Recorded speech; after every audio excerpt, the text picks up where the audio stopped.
Hi everyone. So my name is Orest. I'm from Lviv, and I'm currently working as a research engineer at Wannaby. This is a startup in Belarus, and I recently graduated from the Ukrainian Catholic University. And actually, the work that I'm going to present you today was my master thesis. But also, we published it to CVPR in collaboration with my colleagues from Ukrainian Catholic University, Volodymyr Budzan, who is not here, unfortunately, and Mykola Mikhailovich, who is here today. So I think he can participate in Q&A session instead of me. And also in collaboration with Czech Technical University, Dmitro Mishkin and Irzy Matas. So thanks for all who participated in this work. Let's start. So today I'm going to present to you our work, which is based on image deblurring. It's called DeblurGAN, image deblurring using generative adversarial networks. Well, first, let's start with the formulation of the problem. So what is blur? Why is it important? Why would we care about the deblurring? So I think many of you have a lot of photos like that that were spoiled and distorted because of different purposes, object movement or like camera movement. So these photos have all the things in common. They are spoiled by a motion blur. Many people think that motion blurring is an invertible process. So if your photo is distorted, you cannot recover it, and this is not completely true. Of course, some information is lost in many different other processes, like adding noise or decreasing the resolution of the image. So some information is lost during this process, and of course, it cannot be restored completely. But the blur is a mathematical process, and we can build an invertible process to recover most of the information in image. To simplify everything, we can present a very simple blur model as the following. Like the simplest one is just like that. So where the f of x is a sharp image, the h of x is a point spread function or like a blur kernel. So here we have a, yeah, it's working, great. You have a convolution process between the blur function and the sharp image, and we also have an additive noise, which makes everything not so simple as we would like to. Of course, this is a very simple model of the blur, but what it shows us that we can actually try to build an invertible process to receive to restore this unknown f of x sharp image from a single blurred photo, which is actually our tasks. And of course, this is not a new problem. It's already in field for many years. There were many different ideas how to solve this problem, like using conventional computer vision methods. And even with the start of the deep learning era, like starting from 2012, there were almost also no new approaches. So most of the approaches are based on some either iterative methods or the other methods to estimate the unknown blur function, and then convert the problem of blind deblurring, where we don't know what happened to the image and what is the blur kernel, to the non-blind image deblurring problem, where we exactly know what is the blur kernel, and we can simply build a process to restore the unknown sharp image having this blur kernel. So as I mentioned before, this is a kind of similar work. So even after the start of deep learning era, people still use the conventional methods. So for example, this work from 2016 from the University of Chicago, where they use neural network just to estimate the coefficients of the point spread function. After that, of course, the neural net just estimates the blur function. We convert our problem to non-blind image deblurring and use some old-fashioned traditional methods to recover an image.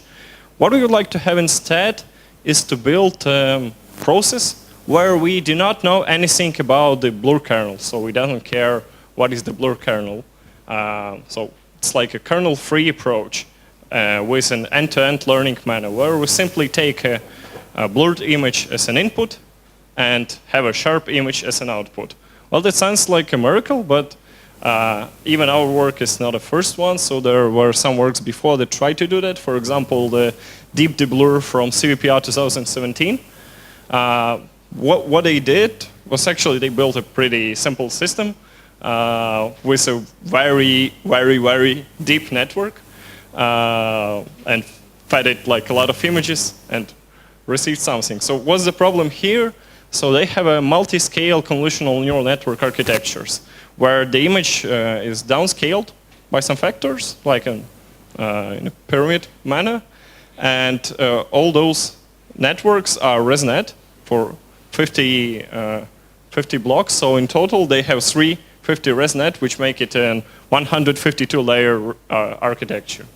That's of course very, very deep network, which we would like to build something much simpler that can work faster and work better.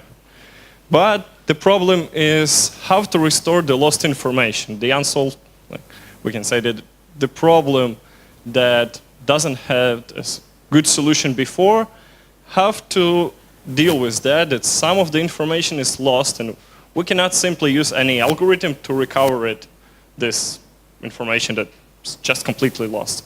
But we think that generative adversarial network and generative models can help us to deal with that problem. So our main idea of our paper is that GAN framework can be used to hallucinate some details that the resulting image would look realistic, and it can deal with the fact that some information is lost. It can just create this information. So about probably some people are not familiar with generative adversarial networks, so this is pretty simple idea, actually, and quite a brilliant idea. So Jan LeCun says it's the greatest idea in machine learning in over the last 20 years. So this kind of generative model where you have two networks during the learning process, a generator and a discriminator. The generator takes some noise vector Z sampled from some distribution as an input and outputs an image.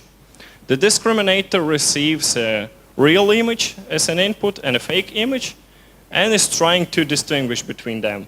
And all the learning process is done in an iterative manner. So both the generator and discriminator start, they're not really smart at the beginning, but they get better after every epoch. So the good example of this is a battle between the counterfeits and the policemen. So the counterfeits are trying to produce a fake currency. At the beginning, they struggle to produce any good fake currency, but over the time, they're getting better and better in that.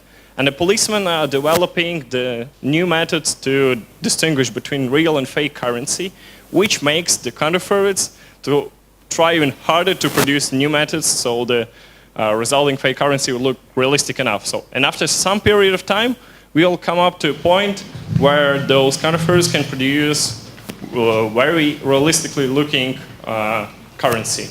Well, that's the idea that lies in generative adversarial networks. Orest, can you give me your okay. Because we have some strange sounds. Yeah. Is it? Oh, yeah. Is it better now? Yeah. Great. Yeah, and I think so. Most of you are familiar with those type of networks and have seen some pretty amazing results that people managed to build with them. But the problem is that what is the problem with standard GAN? That they are built originally. They were built just for image synthesis. Like they're good at producing some good realistic image out of noise. So instead, we have a problem where we have an input image. Not a noise. So this is a kind of conditional adversarial networks that can deal with that. So the whole difference is that in standard generative adversarial networks, the generator receives a noise vector Z as an input. And in conditional adversarial networks, we have both an input image X and a noise vector Z as an input to the generator network. So many of you have probably seen this cool Pix2Pix demo where you can play with edges and receive some funny results with that. So let's proceed with our method. So the next step would be to design a good loss function which is able to recover finer texture details in the image. So we said that the conventional L2 loss between the output and the ground truth image is not really good for image restoration problems because, well, there are even some insights from me from CVPR 2018. So there was a paper which showed exactly that low distortion, which is like if you have really low L2 loss, it cannot correspond. It doesn't always correspond to visually good-looking results because simply, like if you're minimizing simply for L2 error, you come up like to the point where you simply cannot restore those missing information in the image. So this is not possible. That's why instead we formulate our loss function as a combination of perceptual loss and adversarial loss from the GAN. Well, what is the perceptual loss? Perceptual loss is like a pretty simple idea. So instead of computing the L2 loss on the output on the images, like pixel-wise, we run those images through like a ground truth image and the output from our generator. We run those images through pre-trained VGG network up to some layer. So we take the activation of some layer. In our work, we use deeper layers like cons33 or even deeper. And we compute the L2 distance between the output of those layers. It would be the L2 distance on the feature maps from the VGG pre-trained network. Why is it better, and why is it working good enough together with an adversarial loss? So first of all, there is a good explanation that I really like, is that this combination of loss allows us to achieve to recover finer texture details and to achieve visually good-looking results. Because if we take the VGG pre-trained network and like the features of the deeper layers, it would correspond to some general image features like shapes, general textures, and other. So minimizing for that loss would let us to recover the general information in the image. And adding the additional GAN component, like an adversarial loss component, will help us to hallucinate those finer texture details that were missing during the blurring process and make the image like visually pleasing. So the one difference between the standard adversarial loss and the loss that we use, that we use the Wasserstein GAN instead of the regular one. So it's shown that Shannon divergence that lies in standard GAN is not a good signal to train a GAN. Instead, people design better metrics to do that, which are more stable. And yeah, in practice, it works much better. However, still, we have some even more insights from CVPR 2018.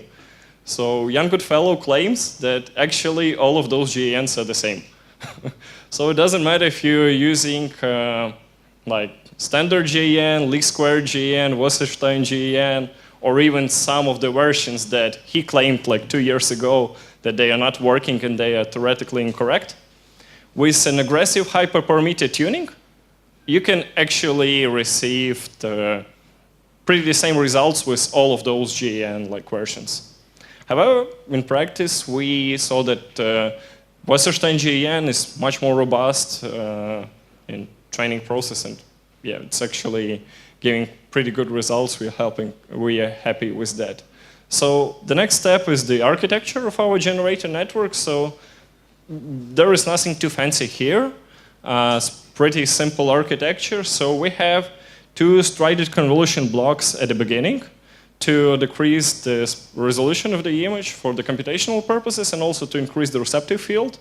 Then we run through the 9 residual blocks, simple ResNet blocks, and after that we have 2 transposed convolution blocks. The only thing that we added is this general skip connection to the end. So the whole network is simply learning addition image, so like the missing details and like that. So empirically we see that this helps the networks to converge much faster and produce better metrics. In total, our approach looks like the following. During the training process, we have two networks, the generator, which I showed you before, and the critic, this like a discriminator in Wasserstein GN. So our blurred image is run through the generator network. We receive some restored estimate, the estimate of a sharp image, and we compute our combined loss between those, between the restored and sharp image. Which means that we have an access to the ground truth image pairs during the training. So now I would like to show you some results on different benchmarks.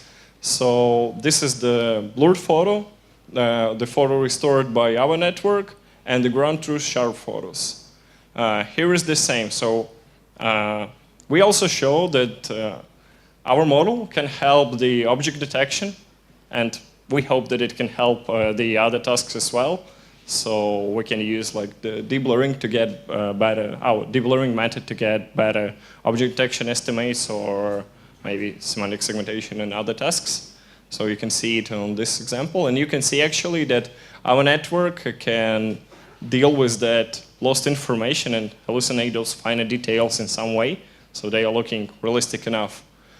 Here are some more examples. This is the comparison to the CVPR 2017 state-of-the-art kernel-free method in image deblurring. So you can see that in contrast, our method had smoother edges and just visually better appearance in most cases. So one more example where you can actually see that in this case, our method managed to produce like those sharp edges and sharper textures than the competitors. Yeah, and even more results. So we submitted this to CVPR. We have a GitHub repo. We have a repost from Jan LeCun, which was a surprise for us. And feel free to check our paper on Archive and now on OpenCVF as well. So thanks for your attention. And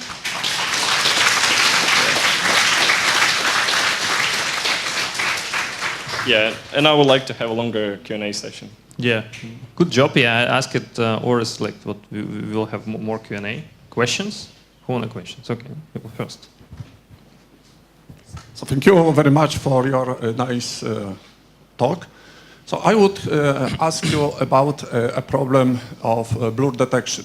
So maybe you should mention in your lecture that here, in this approach, in this GAN approach, an Ash play took place where two players performed some strategies, and now such game equilibrium is achieved. Yeah, it is quite important aspect you just mentioned. But it is not a problem. So I am just working with humanoid robots, and in humanoid robot the problem is that in some images there is no blur, and in some images, especially when a robot, humanoid robot makes rotation, there is considerable blur.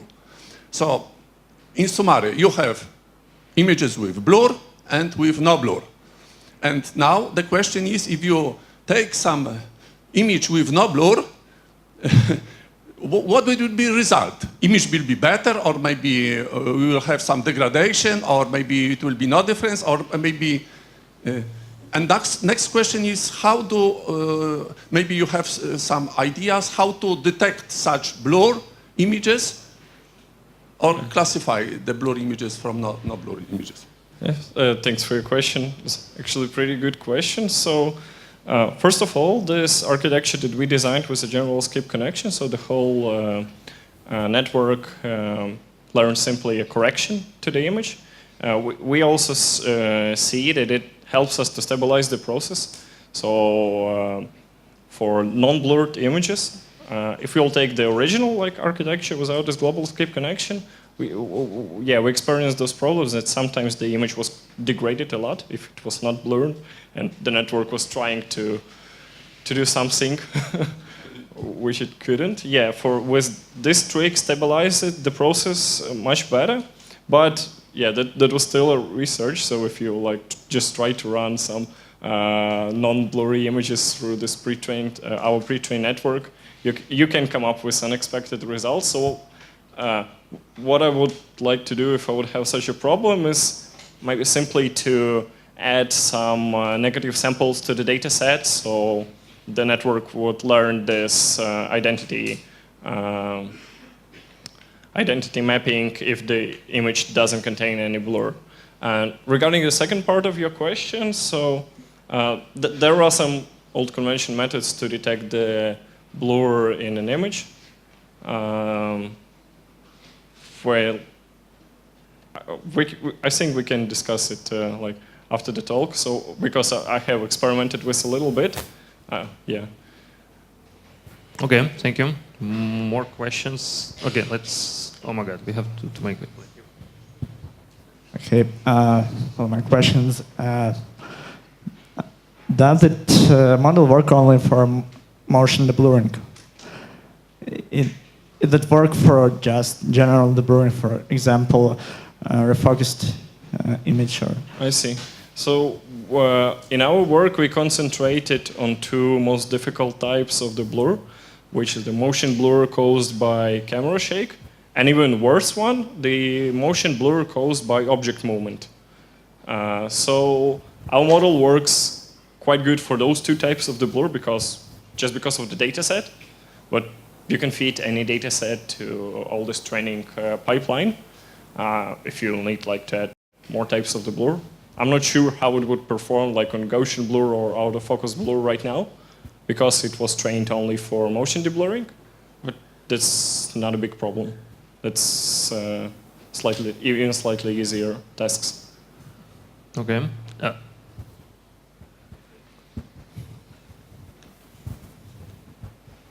Thank you for the talk. I have a rather technical question.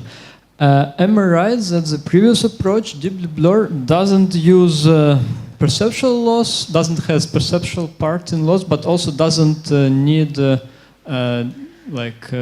ground truth for training?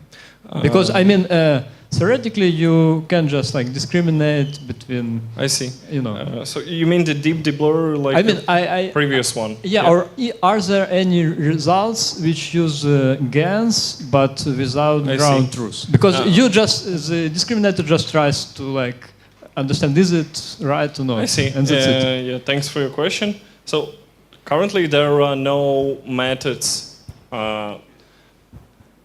in image deblurring which are both based on deep learning, so which use neural networks and doesn't require ground truth data.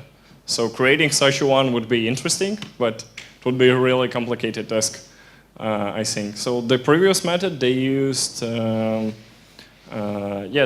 actually ground truth data as well, but honestly their data set was pretty small one comparing to this monster architecture they had. Hello, thank you once again for your talk. I have a question regarding your loss function. So basically you said that you're using this perceptual loss.